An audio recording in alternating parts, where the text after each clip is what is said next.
Look closely at the pitch right now during this historic summer of 2026, away from the tactical spreadsheets, the high-intensity data streams, and the massive multi-tiered stands dominating the stadiums of the United States, Mexico, and Canada. As 48 nations clash in a grueling marathon of pure athletic endurance, billions of streaming screens across the globe are tracking a singular, startling visual phenomenon that has completely conquered the grass fields. From the lightning-fast modern wingers driving into the penalty box to the towering central defenders holding the deep block under the blinding stadium floodlights, practically every elite superstar on Earth is wearing the exact same striking, electric shade of hot pink footwear. It is a blinding, unified ocean of color that completely commands your vision, effortlessly cutting through the chaotic movements of the match to flash directly into the subconscious minds of viewers at home. To the casual sports enthusiast, this total aesthetic saturation feels like a simple, spontaneous modern fashion trend, a superficial style choice shared by a young generation of multi-million-dollar celebrity athletes who simply prefer bold, expressive color palettes on the world's biggest marketing stage. But behind that colorful surface lies a story of absolute corporate warfare, a ruthless, calculation-heavy chess match where sportswear giants systematically weaponize visual psychology, human biology, and astronomical marketing budgets to establish an absolute monopoly over your eyeballs. How is this level of complete visual dominance even possible in a sport historically built on individual club heritage and personal athlete expression? The answer reveals the terrifying, hidden mechanics of modern sports sponsorship contracts, a world where the feet of your favorite footballing icons are treated not as athletic equipment, but as highly valued, high-priced billboard space worth hundreds of millions of dollars per tournament cycle. Sports manufacturing syndicates have realized that as television camera angles become faster and digital streaming feeds adjust to hyper-accelerated pacing, traditional corporate logos are routinely lost in the motion blur of a high-speed sprint. A tiny white tick or a collection of 3 subtle stripes completely vanishes when a striker executes an explosive burst of acceleration into the box. To fight this technological erasure, corporate designers completely discarded the traditional rulebooks of footwear design, turning to specialized human biology data centers to identify the exact frequencies of the color spectrum that the human eye detects faster than anything else on Earth. Hot pink was chosen not to look beautiful, but to act as a disruptive, unignorable psychological trap, a visual hijack designed to bypass your conscious thought patterns and force your brain to track a specific brand's assets across the pitch. Every single matchday update and slow-motion replay becomes an organic commercial for global sportswear conglomerates, turning the human movement of the beautiful game into a highly engineered, high-revenue marketing machine. But while these multinational companies celebrate this absolute triumph of visual monopolization, this synthetic corporate takeover of the sport's traditional identity was not born overnight in the boardrooms of Herzogenaurach or Oregon. It is actually the direct culmination of a dark, aggressive 30-year history of ambush marketing, high-stakes link parameter legal battles, and multi-million-dollar endorsement betrayals where the world's largest sportswear giant completely shattered the ancient, conservative traditions of the game to rescue their brand from international obscurity and permanently capture the very soul of global football merchandising. To truly understand how a singular, blinding shade of hot pink could eventually conquer the multi-billion-dollar infrastructure of the 2026 World Cup, we must step away from the modern digital era and travel back to the historic summer of 1994 in the United States, a tournament where the visual landscape of football was irrevocably shattered. For over a century, the pitch was a monochrome environment governed by an unyielding, traditional aesthetic. Boots were crafted from heavy, durable black kangaroo leather, individually stitched by conservative artisans, and designed exclusively for physical protection and reliability. The financial tracking spreadsheets of global manufacturing syndicates were incredibly turgid, treated as predictable utility providers rather than the primary engine of global entertainment revenue. Brands like Adidas held a near total grip on the ecosystem, with nearly 90% of professional players wearing classic black and white designs. Any athlete who dared to experiment with a colorful boot would have been immediately laughed out of the training ground by traditional managers, who viewed such visual vanity as a dangerous distraction from the core, blue-collar work ethic of the beautiful game. But the 1994 World Cup represented a high-stakes, corporate-heavy environment that terrified traditionalists. It was here that a hungry, aggressive American athletic conglomerate, operating out of Oregon, saw their singular opportunity to rescue their brand from complete international obscurity. Nike had arrived notoriously late to the global football party and possessed almost none of the deep, historic academy connections or long-standing federation sponsorships that gave their European rivals such a massive, structural advantage. To survive this corporate imbalance, they didn't just need a better product, they needed a disruptive masterclass in narrative ambush marketing, an explosive, visual stunt that would permanently shatter the century-old conservative traditions of the sport and forcibly insert their swoosh logo into the subconscious minds of a massive, global audience. They identified the final match in the blistering heat of the Rose Bowl, where Brazil would face Italy, as the ultimate, multi-million-dollar marketing canvas. Instead of spreading their limited, high-pressure budget across hundreds of lower-profile players, Nike's board members made a calculated, terrifying gamble, investing their entire quarterly identity into the fate of a few handpicked superstars, most notably the Brazilian forward Romario. When the teams walked out onto the pitch, the traditional, respectful monochrome of the game was instantly, violently interrupted. Romario stepped onto the grass wearing the revolutionary Nike Tiempo, a boot featuring a massive, blinding white swoosh that defied every existing norm of aesthetic modesty. Every single close-up television shot, every historical photograph of the post-match celebration, and every piece of global media coverage flashed the American brand's assets directly into the homes of millions. The financial tracking metrics were instantaneous and brutal. The visibility of that stark white branding on the world's most famous stage obliterated the century-old dominance of black leather aesthetics, turning the boot itself into a high-revenue, must-have billboard. It proved that a latecomer could hijack the emotional narrative of the world's biggest sporting event simply by manipulating the visual parameters of a player's equipment. This aggressive, ambush-style triumph forever altered the business model of football sponsorships, forcing the entire industry to treat player footwear not as athletic gear, but as the primary real estate of global media broadcasting. As the sportswear giants began to realize that visual disruption was the key to unlocking billions in new revenue, they embarked on a ruthless, decade-long arms race to synthesize the next generation of materials, eventually leading them to abandon leather entirely and harness advanced human eye tracking data to create a product so aggressive, so vibrant, and so scientifically intrusive that it would eventually force the entire professional world to turn neon pink.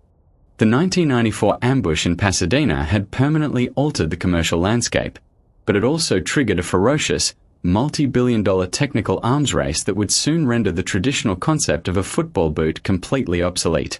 Corporate boardrooms at Nike, Adidas, and Puma were no longer content with just hijacking the color palette of the pitch. They realized that if they could engineer a synthetic, laboratory-created material that was objectively lighter, more responsive, and more visually aggressive than traditional leather, they could permanently capture the biological performance of the world's most elite athletes. For decades, the professional game had been tethered to the physical limitations of animal hide, leather that grew heavy in the rain, stretched unevenly under pressure, and required a tedious, old-fashioned breaking-in period. To the new generation of data-driven sportswear executives, these biological traits were inefficient, low-margin barriers to total technological dominance. They began pouring hundreds of millions of dollars into radical, top-secret R&D facilities, hiring aerospace engineers and molecular biologists to design synthetic polymers that could mimic, and eventually surpass, the structural integrity of kangaroo leather while weighing essentially nothing. This shift to synthetic materials represented an existential threat to the traditional identity of the sport, but the promise of a lab-grown performance edge was too alluring for professional footballers to ignore. As these ultra-lightweight synthetic boots began to flood the training grounds, they didn't just change the physical feel of the game, they fundamentally reprogrammed the mechanics of player movement and ball striking. A striker could now accelerate with a fraction of a millisecond more efficiency, and a playmaker could strike a ball with a cleaner, more consistent surface area, free from the variable weight of waterlogged leather. The marketing departments of these global syndicates were quick to capitalize, branding these synthetic innovations with hyper-aggressive, space-age names that promised the consumer an unfair advantage on the pitch.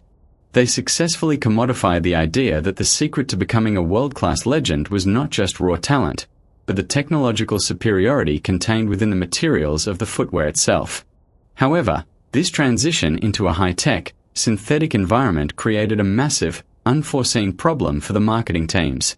As the engineering of the boots became increasingly complex, the physical surface area for branding began to shrink. When a boot is constructed from a singular, seamless piece of high-performance polymer to maximize weight reduction, there is almost no structural room left for traditional, large-scale logo placement. Corporate designers were faced with a multi-million-dollar existential crisis. How do you maintain total brand authority in a high-speed, television-dominated world when your billboard space is rapidly disappearing?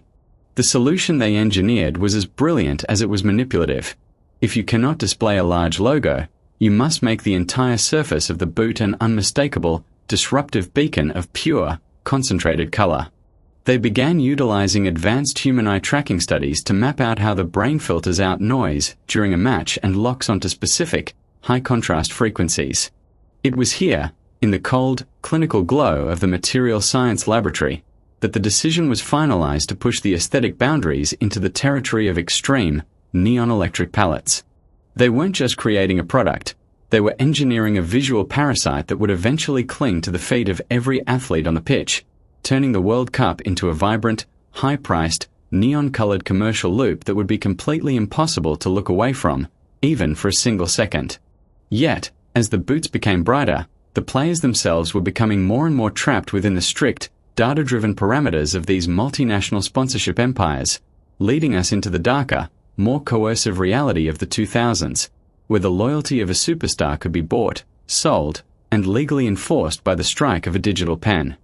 The laboratory-engineered, synthetic boots of the late 90s had permanently severed the link between the traditional leather craftsmanship of the past and the high-performance, data-driven future.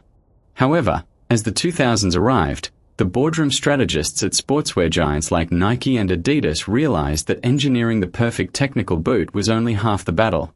The true war was now being fought over the absolute legal control of the human player themselves. This transition sparked the rise of the modern, hyper-aggressive superagent, a new class of power brokers who understood that a global superstar was not merely an athlete, but a high-risk, high-reward financial asset. The economic landscape of European football began to explode with unprecedented television wealth, and with this influx of liquidity came the rise of ironclad, complex endorsement contracts that were specifically designed to strip individual players of their personal aesthetic freedom. To understand how the pitch became a neon-colored theater, we must analyze the rise of the mandatory visual asset clause, a legal mechanism that became standard in the contracts of nearly every Tier 1 player in Europe. These multi-million-dollar agreements no longer just stipulated that an athlete must wear a brand's footwear. They now demanded that the player consistently display the brand's newest, most vibrant, and visually experimental products during high-profile televised matches. Marketing departments argued that since the boot was now an engineered piece of laboratory equipment, the athlete had no right to alter its visual performance, effectively turning every professional footballer into a walking, high-definition television advertisement. If a player, even a world-class Ballon d'Or contender, showed up to training in a pair of older, black leather prototypes, they were not just breaking a style trend. They were in direct breach of contract violation of a legal agreement worth millions of euros per year. This environment created a fascinating, hidden psychological conflict behind the scenes of the world's most prestigious clubs. Many veteran players, who had spent decades mastering their touch in traditional, soft, moldable leather, openly expressed frustration with these new, rigid, synthetic weapons. They would privately admit that the new boots were often uncomfortable, caused physical blisters, and lacked the consistent, tactile feedback that only natural materials could provide. Yet, the pressure to conform was relentless. Superagents would sit across the table from club presidents and directors, leveraging the athlete's marketability against the brand's technical requirements. If an athlete resisted the new aesthetic, the brand would simply threaten to withhold their quarterly marketing bonus, or worse, pull their featured role from a high-profile global television campaign. The football pitch began to transform into a battleground where the athlete's comfort was systematically sacrificed for the visual consistency of the global television feed. You would frequently see superstars who were clearly struggling with their footing, sliding uncontrollably on wet grass, or appearing to be in physical agony during warm-ups, all because they were being forced by their agency to promote a laboratory-grade synthetic model that hadn't even been properly tested in real-world conditions. It was a historic masterclass in psychological and legal coercion, a business model where the athlete's own body was treated as the secondary asset to the company's color-driven visual branding strategy. But as the 2000s gave way to the social media explosion of the 2010s, this forced aesthetic conformity was about to be weaponized in an entirely new way, creating a feedback loop where young players would stop competing for the best technical boot and start competing for the most Instagrammable colorway, setting the stage for the absolute, saturated pink dominance of our current 2026 World Cup landscape. The rigid, legalistic coercion of the early 2000s superagent era had successfully normalized synthetic materials, but as the 2010s arrived, the marketing directors at the world's largest sportswear syndicates were handed an entirely new, exponentially more powerful weapon, the global, democratic, 24/7 engagement loop of social media. The traditional television broadcast was no longer the only stage. Every player had become a portable, self-contained media network, and the boardroom strategists realized that if they could align their product's aesthetic with the visual algorithm of Instagram and TikTok, they could secure an unbreakable, generational hold over the fan base.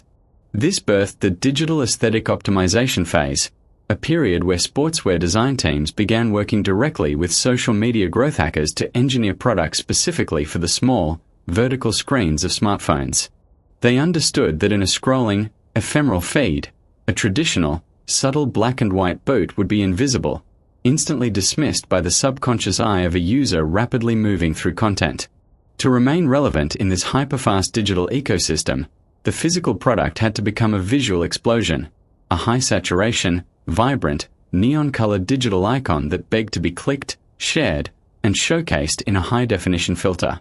The color pink, once viewed as a niche, aesthetic experiment, began to be tested as the ultimate scroll stopper in data-driven user engagement studies.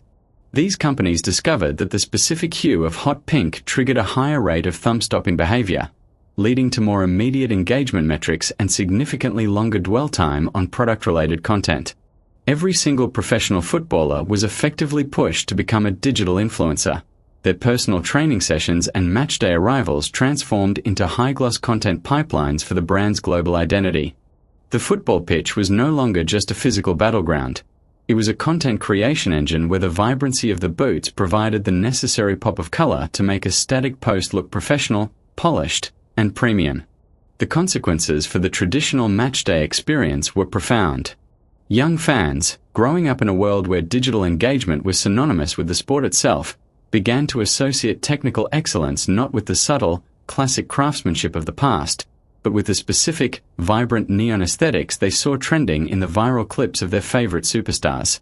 The sportswear syndicates leveraged this psychological feedback loop to create a manufactured sense of scarcity and exclusivity, releasing limited edition neon colorways that sold out in minutes across digital storefronts, all while the physical boot remained largely identical to the standard models.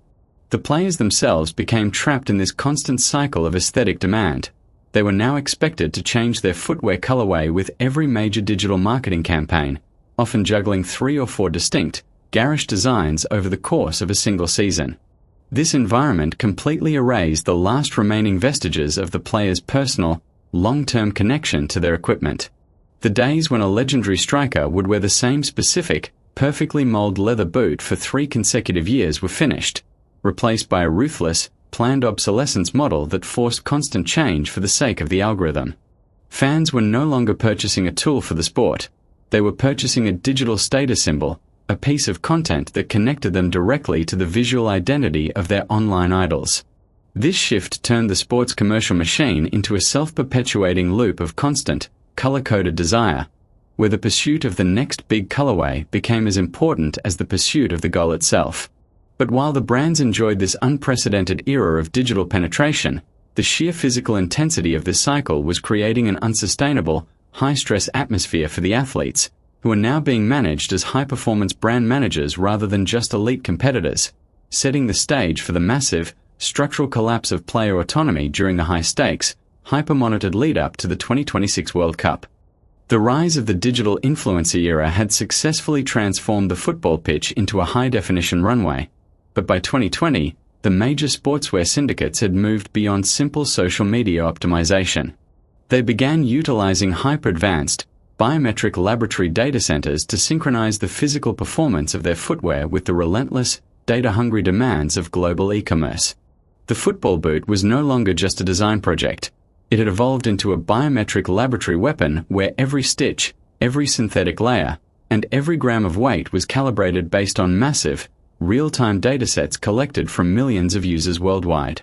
These corporations started tracking exactly which products triggered the highest click-to-conversion ratios in their digital applications, and they discovered an astonishing, recurring pattern in their global sales algorithms. Whenever they released a product utilizing the extreme, high-contrast spectrum of hot pink, the engagement data across every major demographic spiked to levels that standard monochromatic colors simply could not reach. This was not an accident of fashion, but a hard-coded success metric. The pink colorway had become a global shorthand for newness, performance, and exclusivity, creating a psychological trigger that forced young consumers to feel that their current, older equipment was instantly obsolete the moment a new pink model appeared on the screen of an elite superstar. The syndicates began running high-frequency A/B testing on their own websites, showing different color variations to millions of users simultaneously to track which ones compelled the quickest purchase decision. The data was unequivocal. The vibrant pink aesthetic consistently outperformed black, white, or traditional blue across every critical conversion funnel. Consequently, the boardrooms mandated a massive, standardized shift in production schedules. They essentially weaponized the color pink, forcing the world's most elite players to adopt it as the central visual theme of their seasonal releases, regardless of their personal aesthetic preferences or the traditional color schemes of their individual clubs. The stadium pitches across Europe and South America became a physical manifestation of this digital conversion funnel. If a superstar like Kylian Mbappé or Erling Haaland stepped onto the grass in anything other than the latest laboratory-optimized pink colorway, the marketing departments viewed it as a failure of the brand's digital reach. They were no longer designing for the grass. They were designing for the glowing, pixelated screens of the billions of fans who now consumed football as a lifestyle commodity. This forced a massive, structural homogenization of football fashion. The organic variety that once characterized the boot market, where a player might choose a style that fit their specific personality or history, was ruthlessly purged in favor of a singular, corporate-approved pink narrative that optimized the brand's reach. This environment stripped players of their last remnants of authentic visual identity, turning them into standardized human conduits for an automated, globalized sales cycle. However, this level of total market dominance created a new, hidden fragility.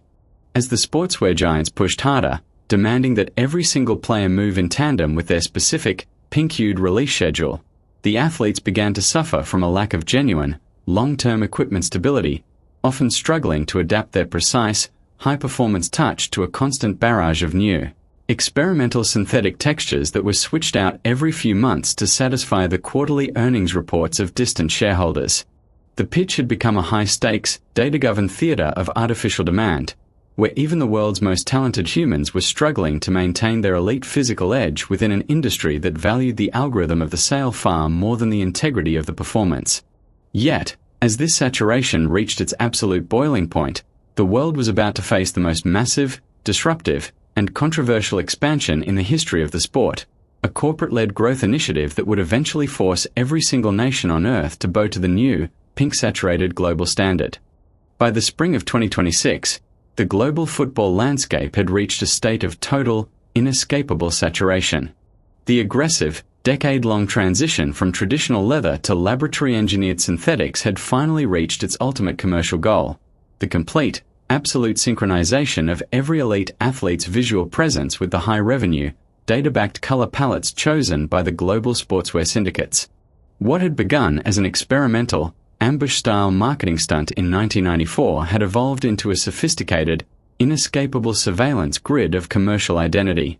During the final months of preparation leading up to the 2026 World Cup, the major brands initiated the final phase of their global visual rollout, a mandate that required every single sponsored player, regardless of their position, playing style, or personal brand history, to switch to the exact same, hyper-vibrant shade of hot pink. This was no longer about individual style or the creative expression of a playmaker. It was about the absolute control of the television feed. Corporate analysts had determined that by placing this specific, high-frequency pink shade on the feed of every major star across the 48 participating nations, they could guarantee that no matter which camera angle a global broadcast network chose, the brand's visual signature would be the dominant, inescapable element of the frame. The players were now functioning as high-performance, biological proxies for the brand's e-commerce algorithm. Every sprint, every heavy touch, and every goal celebration was being captured in high definition and projected back to a global audience that was conditioned to associate that specific shade of pink with the official look of world-class excellence. The traditional, organic, and often messy variety of the pitch had been purged, replaced by a clean, consistent, and highly profitable visual identity that turned the tournament into a coherent, high-performance product loop. For the players, the mental toll of this absolute aesthetic conformity was becoming increasingly evident in the high-stakes, pre-tournament training camps. While they were tasked with performing at their physical peak, the athletes were also being subjected to rigorous brand compliance sessions, where they were instructed on how to properly display their footwear during press conferences, post-match interviews, and social media interactions to ensure the pink hue remained the focal point of the camera's lens. This created a profound, underlying tension between the sporting necessity of comfort and the corporate demand for brand visibility. Athletes who had spent their entire professional careers developing specific, idiosyncratic rituals around their boots found their entire physical comfort zone disrupted by the sudden, enforced shift to the standardized, synthetic, pink-hued model. The most disturbing element of this transition was the reaction from the youngest, most impressionable generation of fans. As they watched their heroes across North America perform on the world's biggest stage, they were unknowingly being conditioned to believe that this, the pink aesthetic, was the only authentic way for a modern footballer to appear. The sportswear syndicates were effectively creating a self-sustaining cycle of demand, ensuring that the pink boot trend would not just be the signature of the 2026 tournament, but the base-level expectation for every amateur player, youth academy prospect, and casual fan for the next decade. The game's historical soul, the era of the individual, the era of the unique, and the era of the human, had been effectively sold, packaged, and color-coded into a singular, neon pink standard. Yet, as the World Cup kicked off, a quiet, growing frustration began to bubble beneath the surface of the locker rooms. A group of elite, high-profile strikers, tired of being treated as mere mannequins for a commercial algorithm, began to privately plot a form of subtle, aesthetic resistance, a dangerous, high-risk game of visual defiance that threatened to break the multi-million-dollar spell that FIFA and the major sponsors had spent 3 decades weaving, leading directly to the most catastrophic, high-profile breach of brand trust in the history of the sport. The relentless saturation of the neon pink colorway across every professional pitch in North America had finally triggered a genuine, albeit quiet, psychological rebellion within the locker rooms of the most elite football clubs. As the 2026 tournament progressed into the crucial knockout rounds, an increasing number of world-class strikers and creative playmakers began to express deep, personal frustrations with the forced aesthetic. These players, men who had spent their entire lives perfecting the delicate, tactile relationship between their foot and the ball, were growing weary of being treated as mere visual assets for the Sportswear Syndicate's quarterly conversion reports. They began to engage in a subtle, high-stakes game of visual defiance. In training sessions, away from the immediate gaze of the high-definition match cameras, several high-profile stars were spotted intentionally painting over the vibrant pink elements of their synthetic boots with black markers or tape, attempting to reclaim a shred of personal identity and historical connection to the black leather era of the sport's golden age. This quiet, aesthetic resistance was an immediate and terrifying threat to the multi-million-dollar marketing machines that had invested hundreds of millions into the pink-saturated campaign. The brand executives, monitoring the social media sentiment and internal training footage with the intensity of a high-frequency trading desk, immediately identified these acts of defiance. For the syndicates, this was not just a case of a player not liking a color. It was a fundamental, multi-million-dollar breach of the visual integrity clause. The corporate response was swift, surgical, and designed to send a chilling message to every other athlete in the tournament. High-level agency representatives were dispatched to the team hotels, conducting emergency contractual realignment meetings that functioned less as negotiations and more as firm, non-negotiable mandates. The messaging was crystal clear. The pink boot was not a product choice, but a core component of the athlete's professional obligation.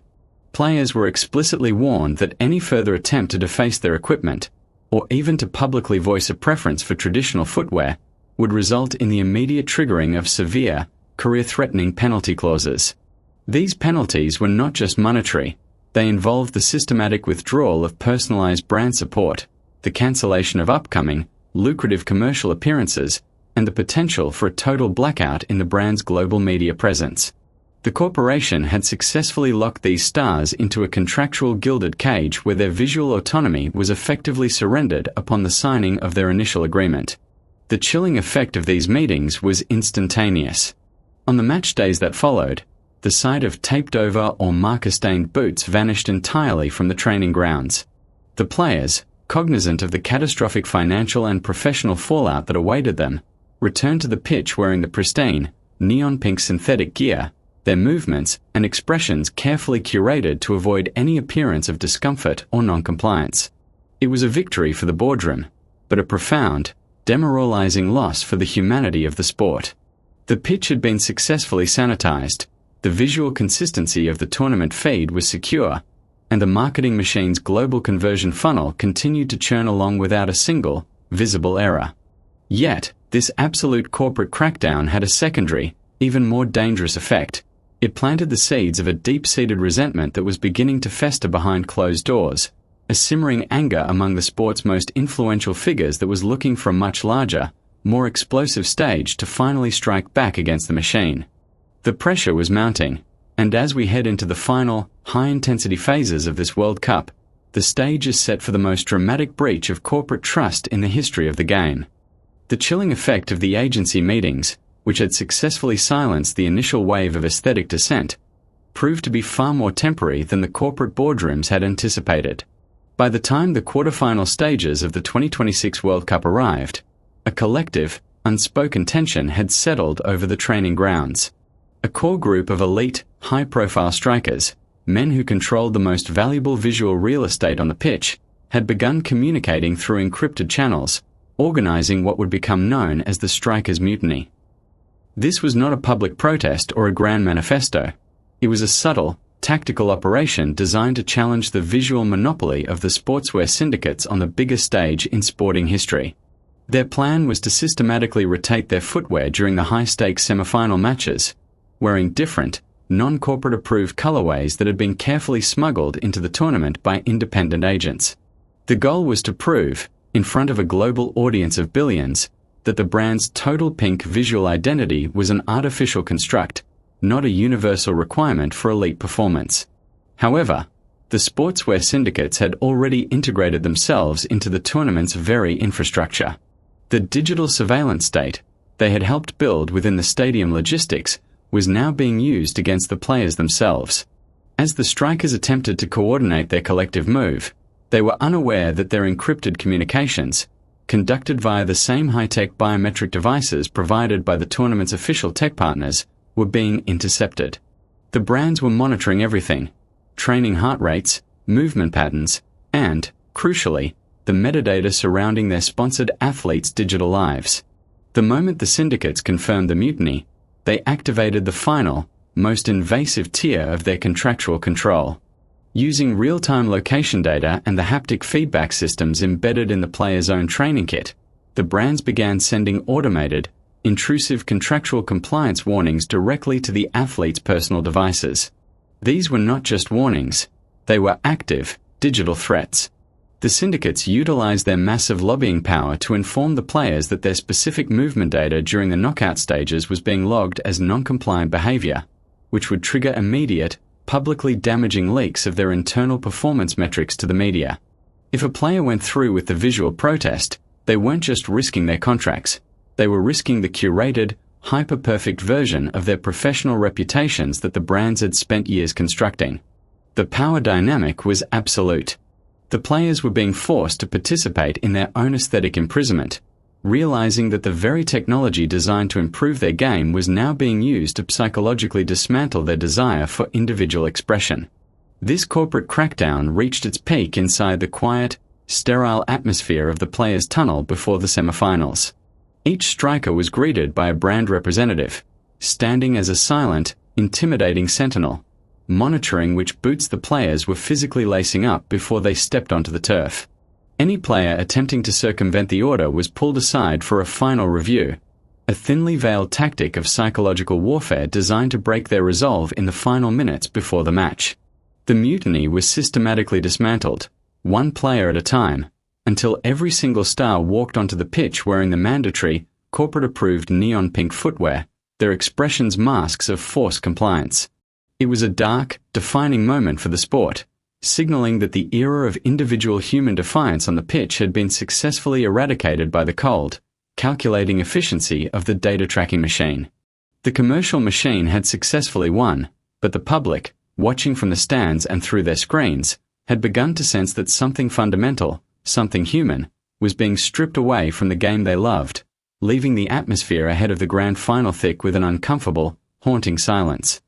As the final match of the 2026 World Cup approached, the atmosphere in the host city of New Jersey was less that of a celebration and more akin to the controlled pressure of a high-stakes corporate takeover.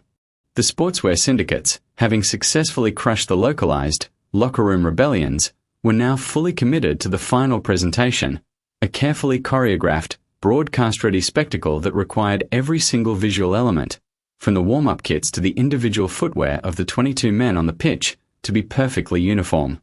They had spent over $400 million in global activation costs specifically for this final 90 minutes of television, and the financial tracking algorithms demanded a level of visual perfection that would have been considered impossible in any previous generation of football. However, the suppression of the players' individual agency had left a deep, psychological scar on the tournament's core assets. Behind the scenes, the internal data reports from the national team camps, monitored by the same biometric devices that the corporations utilized for performance tracking, were showing a drastic, unexplainable spike in stress-related indicators among the primary offensive stars. The players were not just physically exhausted from the relentless, high-paced nature of the tournament's new rule structure, they were suffering from a profound, existential dissonance. They were world-class athletes, masters of the most complex, instinctive game on earth, yet they felt like secondary characters in an elaborate, neon-colored advertisement. This internal tension was being reflected in the most subtle, but telling, ways. The high-level analytical teams, tasked with identifying performance anomalies before the final, began to report that certain star players were showing a statistically significant decrease in their intuitive play percentage, a proprietary metric that measured how often an athlete chose a creative, unpredictable solution over a high-percentage, data-approved passing lane. The sportswear conglomerates, seeing this data, reacted with their signature, cold-blooded efficiency.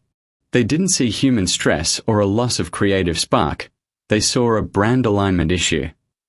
In a desperate, last-ditch effort to guarantee that pink monopoly was preserved on the world's biggest stage, they began injecting massive, last-minute performance bonuses into the individual contracts of every single starter, strictly tied to visual compliance and media engagement metrics during the final 90 minutes.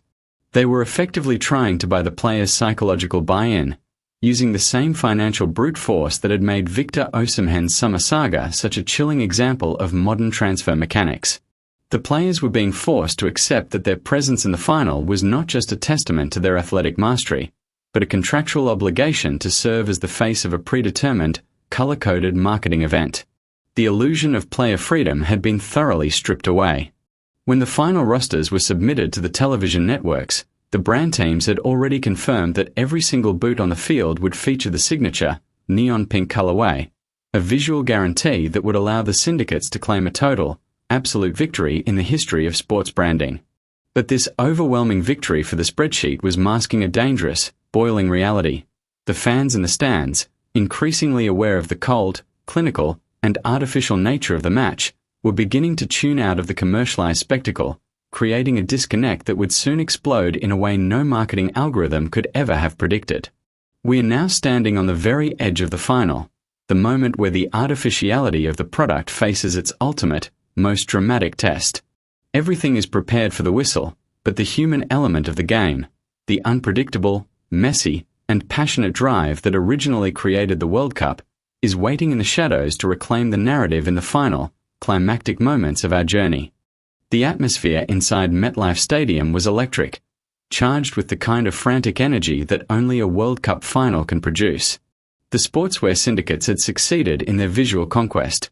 The pitch was a blinding, perfectly uniform carpet of neon pink, with every single player on both sides wearing the mandated laboratory-grade footwear. The broadcast feed, watched by an estimated 1.5 billion people, was a pristine, highly optimized marketing product. But as the match progressed, a subtle, almost imperceptible shift began to take root in the center of the pitch. During a high-stakes, mid-second half scramble near the penalty area, one of the tournament's most celebrated young strikers, a player whose personal brand had been inextricably linked to the pink narrative, experienced a sudden, technical malfunction. The synthetic, high-tech material of his neon pink boot, pushed to the absolute edge of its structural integrity by the relentless pace of the game, completely failed under the stress of a sharp, diagonal cut. The upper casing of the boot literally peeled away from the sole plate in a dramatic, slow-motion failure that the high-speed cameras captured with clinical, unforgiving clarity. In any other environment, this would have been a simple, unfortunate equipment failure. But in this hyper-monitored, pink-saturated World Cup, it was a profound, symbolic crack in the corporate armor. The striker, visibly frustrated and reeling from the physical and psychological toll of the tournament, did not immediately signal for a replacement. Instead, in a moment of pure, raw human instinct that no marketing algorithm could have ever anticipated, he removed the damaged synthetic boot, tossed it toward the sideline, and, in a clear act of defiance, reached for a pair of classic, black leather, non-branded boots that he had kept hidden under his bench as a backup for this exact contingency. The stadium, sensing the gravity of the defiance, erupted into a chaotic, rhythmic roar that was not for a goal, but for the sudden, visual return of tradition. The brand representatives on the sideline were visibly panicked, frantically calling the team doctors and coaches to enforce a replacement protocol, but the referee, overwhelmed by the surge of energy in the arena, allowed the match to continue. For the next 10 minutes, the striker played with the classic, black leather footwear, his movements noticeably more fluid, his touch significantly more confident, and his presence on the field a haunting, monochrome contrast against the sea of pink surrounding him. It was a visual betrayal that the corporate syndicates could not ignore. The broadcast feed, designed to be a seamless, 4K advertisement, had been hijacked by a rogue aesthetic choice. The brand's digital response was immediate. They began to artificially color grade the broadcast feed in real time, attempting to digitally overlay the neon pink hue onto the black leather boots, a desperate attempt to maintain the pink monopoly for the viewers at home.